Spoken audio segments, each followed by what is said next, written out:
E 3 dias depois de morrer, meu pai eu queria saber, mas não botava nenhum pé na escola. Mamãe lembrava disso a toda hora, e todo dia antes do sol sair eu trabalhava sem me distrair. Às vezes acho que não vai dar pé, eu queria fugir, mas onde eu estiver eu sei muito bem o que ele quis dizer. Meu pai, eu me lembro, não me deixe esquecer. Ele disse: Marvin, a vida é pra valer. Eu fiz o meu melhor e o seu destino eu sei de cor. E então um dia uma forte chuva veio e acabou com o trabalho de um ano inteiro.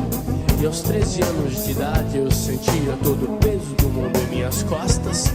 Eu queria jogar. Paz do Senhor, amados irmãos. Se você tem 30 anos ou 35 anos de idade por aí, você deve ter escutado essa música já, né? Que do Titãs acabou de tocar. Ela se chama Marvin e é uma música que eu gostava muito, até repetir essa letra à luz do Evangelho, né? E é isso que eu queria partilhar com vocês hoje, né? Fazer vocês refletirem a respeito dessa música e como ela é contrária ao Evangelho. Não no sentido de que ela prega contra o Evangelho, mas sim que ela se opõe naquilo que o Evangelho diz, né? Então, essa música dos Titãs fala de um filho que perdeu o pai e foi abandonado à própria sorte, e tudo que resta para ele agora é lutar na vida. Da mesma maneira que o pai lutou, a única herança que o pai deixou para ele foi seu exemplo. O pai trabalhou, sofreu, foi humilhado, disse até que Deus quis ver humilhado no chão. Então, é uma música extremamente pessimista, né? A Bíblia é pessimista enquanto a condição humana, né? Ela não esconde que todos nós somos pecadores e totalmente depravados, todos nós carecemos da glória de Deus e somos incapazes de viver de maneira que agrade a Deus. Mas essa música é pessimista extremamente pessimista porque ela não tem nenhuma esperança. O pai sofreu, a única coisa que deixou para o filho foi seu exemplo, mais nada. Bem diferente do Evangelho, no qual mostra que Jesus não apenas deixou o exemplo de como devemos viver. No Sermão do Monte, as Bem-aventuranças, ele narra, ele prega a constituição do seu reino e aquilo que ele espera dos seus súditos, dos cidadãos deste reino, de como eles vivam. Mas também ele prometeu que estaria conosco até o final dos tempos. Então ele não nos abandonou. Diferente dessa música do Titãs, em que o filho foi abandonado por própria sorte pelo pai, e ele está destinado ao mesmo sofrimento do pai, sem esperança, sem receber nada em troca, sem recompensa. Então, nesse sentido, essa música é uma música, uma visão ateísta de quem não acredita em Deus, de quem não acredita na ressurreição, e que não existe recompensa após a morte, vida eterna, nem que um Deus que nos ama e que se compadece de nós, né? Então, nesse sentido, é uma música ateísta, né? Apesar de eu gostar muito da melodia e a letra condizer realmente com coisas que nós testamos no mundo, né? Nós vemos realmente, quando a gente olha para o mundo, a gente vê sofrimento realmente. Mas o Evangelho, o que nós cremos, o Deus que nós cremos, é um Deus de toda esperança, né? Uma esperança verdadeira que está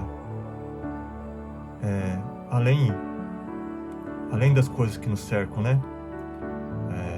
Se nós esperamos apenas para essa vida, então nós temos que fazer como Paulo, comemos e bebemos e não esperamos mais nada, né? Então morremos, né? se a vida for só para isso, consistir apenas nisso, em viver, comer, beber, essas coisas, então nós somos mais infelizes, né? Mas nossa felicidade não está aqui. A nossa felicidade está guardada nos céus, né? Jesus, quando subiu ao céu, disse que subiria para preparar a morada para nós, né? Então, ele disse que também que nesse mundo nós teremos aflições, mas que nós poderíamos ter bom ânimo, porque ele venceu o mundo, né? E por ele vencer o mundo, ele nos concedeu a vitória. Então, nós podemos, diferente dessa música de Titãs, ter esperanças, né? Ter esperanças. O Evangelho, que significa boas novas, e essa boas novas fala de um Deus que se encarnou por nos amar tanto. Ele não ficou lá do alto do seu trono, observando os homens sofrendo, rumando à morte, a condenação que esperava, mas ele interviu. Ele interviu por nos amar e entregou a sua vida por nós, para nos salvar. Então, a boas novas que podemos dizer é que nós não somos Marvin. Nós não fomos abandonados à própria sorte. Nós não estamos sozinhos nessa. O Evangelho não é sobre o que nós devemos fazer, mas sim sobre o que não devemos fazer. Não é sobre o que precisamos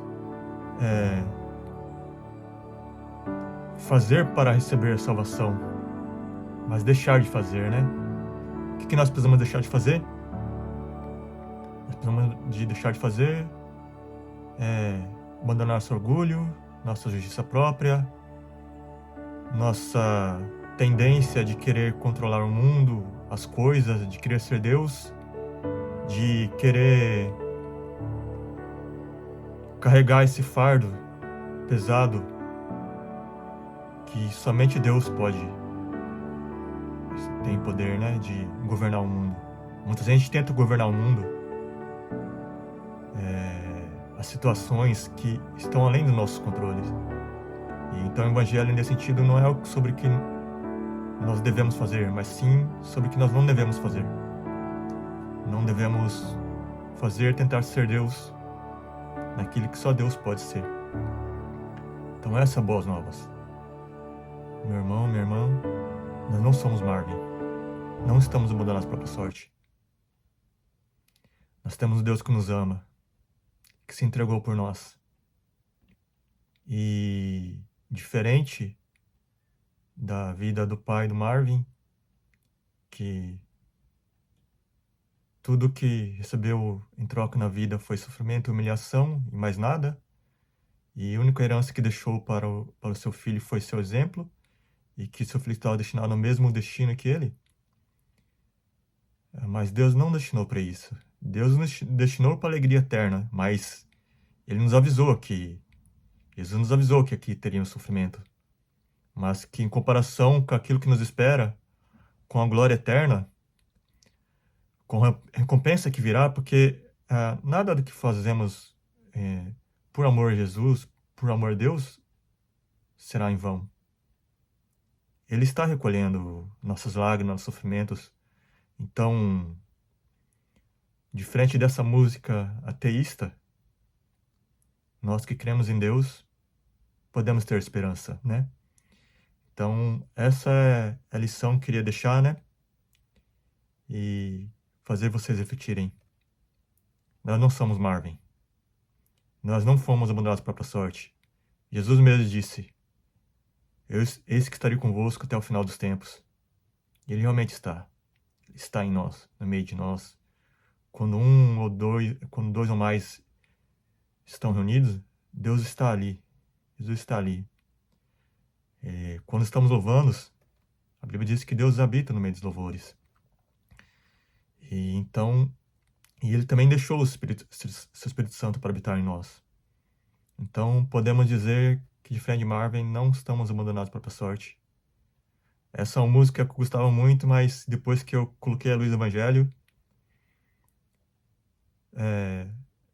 eu vi que ela é extremamente pessimista. Não que você não deva escutar, mas que você deva ouvir essa música sobre a luz do Evangelho e falar: eu não sou Marvin. Diferente desse Marvin, eu não estou mudando a própria sorte. Eu tenho um Deus que está comigo, que me ajuda nas minhas aflições, que através de seu sangue derramado na cruz, ele rompeu o véu que nos separava, e agora nós podemos nos aproximar do trono de graça, para receber graça e misericórdia em nossas fraquezas. Temos o Espírito Santo que nos assiste em nossas fraquezas e que leva a nossa oração ao Pai quando nós não conseguimos orar. Ele intercede por nós. Nosso advogado, nosso paráclito, nosso consolador. Então, meus irmãos, se você tem síndrome de Marvin, de achar que está sozinho, esqueça. Se você crê em Cristo, se você está em Cristo, somos novas criaturas. Já não mais condenação sobre nós. E esse sofrimento que nós sofremos neste mundo são leves e momentâneos se comparado com a glória que há de vir, né? Então, meus irmãos, tenhamos esperança. Não percamos a esperança diante do sofrimento, jamais. Porque o Deus de toda esperança habita em nós, está com nós, no meio da dor e no sofrimento. Basta voltarmos nossos olhos para Ele e abrirmos, e reconheceremos seus cuidados e também receberemos o seu consolo. Esse é o meu recado de hoje, minha reflexão, que gostaria de deixar para vocês. Que Deus os abençoe e fiquem todos na paz do Senhor Jesus. Amém.